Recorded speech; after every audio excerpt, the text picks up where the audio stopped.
Bienvenidos a la clase de hoy. Vamos a continuar con la unidad de entalpías y en esta oportunidad vamos a relacionar este concepto a las ecuaciones químicas.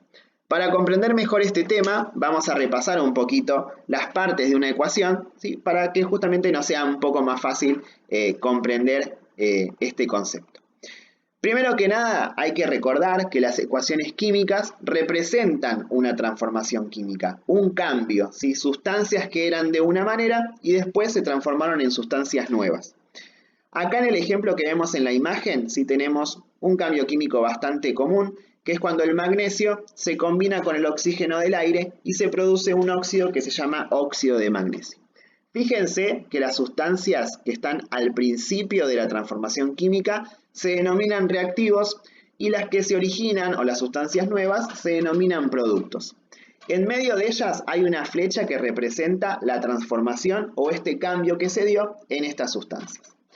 Esos dos conceptos, el de reactivo y producto, son los dos conceptos que vamos a tener que tener en cuenta y que vamos a tener que tener en nuestra cabeza para poder justamente entender de forma más sencilla esto de las entalpías en las ecuaciones químicas. Digo de vuelta.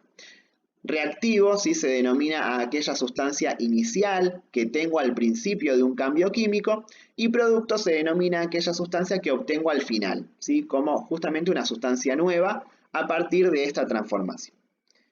Ahora bien, ¿sí? ¿Qué relación vamos a encontrar nosotros entre las ecuaciones químicas o las transformaciones químicas y las entalpías de enlace?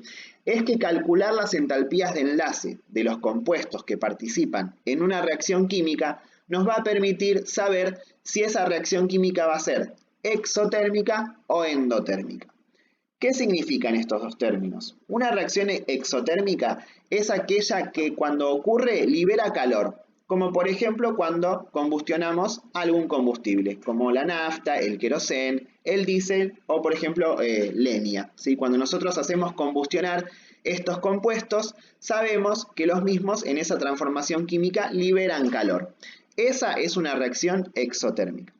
Ahora bien, hay otras reacciones, sí que se denominan endotérmicas, que para que ocurran yo necesito calentar el sistema, necesito entregarles energía térmica para que justamente puedan ocurrir. Una de estas reacciones, por ejemplo, se da en el estómago. Cuando nosotros ingerimos alimentos, ¿sí? La sangre de nuestro cuerpo tiende a irse hacia la zona abdominal para que justamente la temperatura de ese lugar aumente y puedan ocurrir las reacciones químicas que tienen que ver con la digestión. Como dije recién, ¿sí? La forma de saber si una reacción química es exotérmica o endotérmica lo voy a poder realizar a partir del análisis de las entalpías de enlace que hay justamente en los compuestos que participan de esa reacción. La ley que nosotros vamos a utilizar para esto se denomina ley de Hess y lo que importa de esta ley es el resultado. ¿Sí? Cuando nosotros apliquemos las fórmulas que ahora voy a proceder a explicar, voy a tener que analizar cómo me quedó el resultado.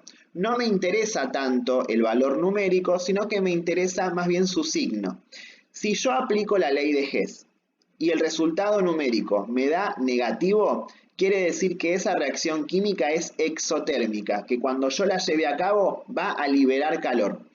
Y si la ley de Hess al final tiene un signo positivo, quiere decir que esa reacción química va a ser endotérmica, por lo cual ese cambio va a necesitar que yo le entregue un calor para que pueda ocurrir.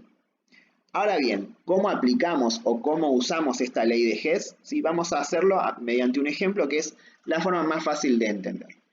Acá en esta imagen, en este esquema, yo tengo una transformación química, ¿sí?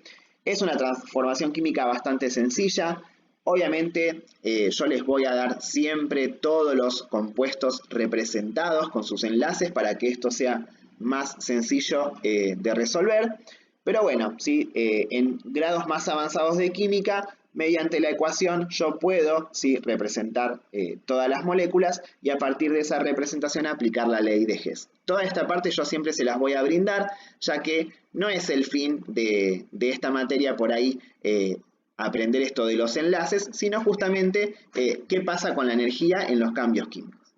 Ahora bien, si yo acá tengo este compuesto que se llama eteno, sí que lo puedo graficar de esta manera, que reacciona con hidrógeno, que lo graficamos de esta manera, y da como resultado un producto que es el etano, que justamente es la molécula que tenemos acá abajo.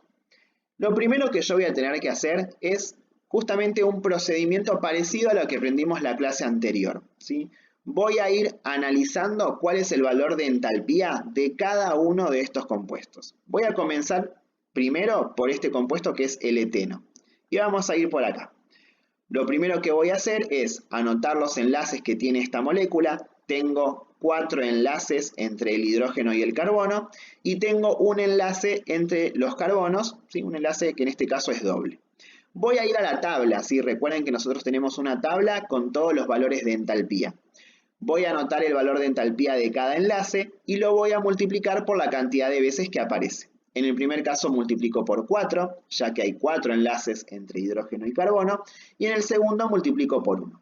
Una vez que multipliqué esos valores, los voy a sumar para obtener el valor de entalpía total de esta molécula. Lo mismo voy a hacer con la molécula de hidrógeno, ¿sí? En esta molécula en particular, que es muy simple, lo único que hay es un enlace entre hidrógeno e hidrógeno. Busco su valor en la tabla y en este caso lo multiplico por 1 porque obviamente es el único enlace que hay.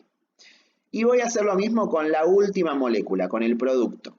En este caso tenemos 6 enlaces entre carbono e hidrógeno y un enlace solo entre carbono y carbono, que en este caso es simple.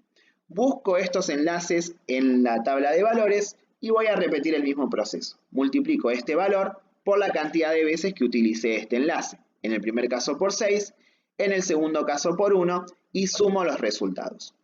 Una vez que nosotros tenemos estos 3 resultados, es decir, la entalpía de estos reactivos y del producto, vamos a ir al siguiente paso.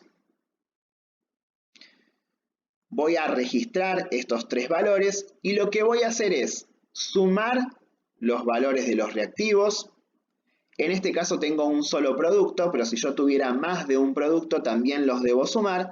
Y finalmente lo que debo hacer es una resta. Y eso es la ley de Hess, justamente. Una resta entre la entalpía de los reactivos y la entalpía de los productos. En este caso, la suma de entalpías de los reactivos me dio 2712 kJ.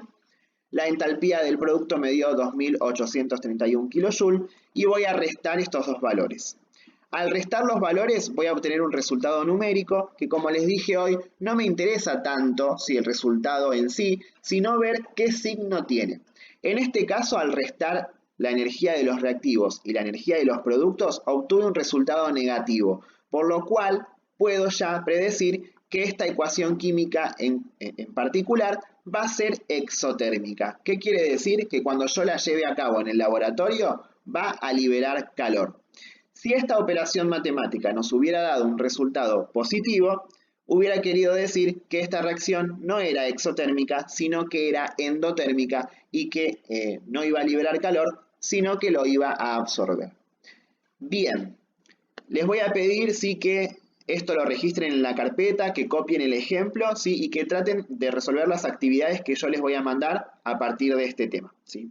Recuerden igualmente que todas las dudas que se generen las deben anotar en la carpeta y que las vamos a tratar de resolver cuando nos veamos en forma presencial.